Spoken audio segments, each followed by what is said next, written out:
Well, howdy there, Internet people. It's Bo again. So, today we are going to talk about over there and the diplomatic and political situation that is developing. We'll go through the differences between the various groups that are emerging and talk about where the U.S. is at, what they're doing, and what's happening inside. So, if you have missed it, we talked about it last week.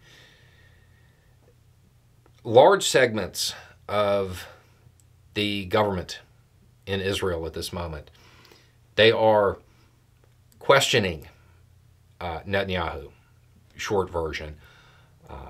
We talked about Gallant coming out and very publicly saying that there were issues. He's now been joined publicly by Gantz. Short version is that at this point, Netanyahu's allies, it's the far right in the country. That's what he has left. Now, Gallant and Gantz actually they don't see eye to eye either, but they are much closer to international consensus. And they actually have some sort of plan that can be articulated. Gallant has a lot more cooperation with Palestinians. In fact, one of the things that came up was, I guess, part of it includes arming some. That did not go over well immediately. It is worth noting that unless you want to occupy it, yeah, that's going to happen. Keep in mind, he's an ex-commando. He kind of knows what he's talking about. Just saying. Now, as far as Gantz goes, one of the big things on his side of it is one, he's basically said June 8th or sooner, if he doesn't see some kind of movement from Netanyahu, he's going to walk and pull his support. One of the interesting things about what he's saying, I think people are misinterpreting something because it's coming across as he doesn't want the Palestinian Authority involved. Yeah, that's not actually what I'm hearing. I'm hearing he doesn't want the current leader of the Palestinian Authority involved. And I mean, as near as I can tell, most Palestinians don't want the current leader of the Palestinian Authority involved. Even in the U.S. plan with the revitalized Palestinian Authority, more of a figurehead than any active role. So there is discord within Netanyahu's government, to say the least.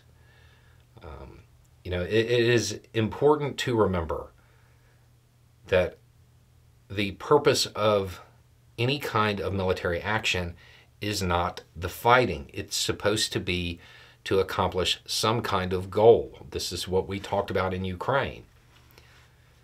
At this point, it appears that Gallant and Gantz are basically saying, give us a plan. Show us something other than we're going to speed run all of the U.S. mistakes. And they are not being incredibly diplomatic with what they're saying. They're basically saying that he is putting his personal interests over that of the country. Okay, so as far as a plan, Blinken has said that he hasn't seen one. Reading the subtext, he doesn't believe that there is one either. Doesn't believe that there is some kind of goal, some kind of end game to this. Now, on top of all of that news, you have the National Security Advisor, Sullivan.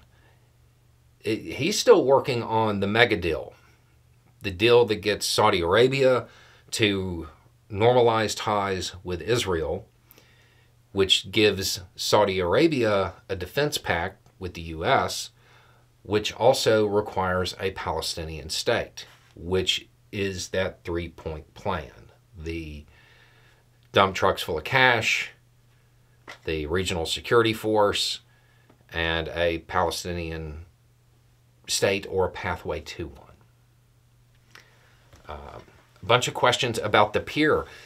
They did get trucks rolling across it, if not within 24 hours, really close to it. But those appear to be I mean, don't get me wrong, it was aid. They weren't just empty trucks, but that appeared to be the test batch. And at time of filming, we haven't seen a massive follow-on yet.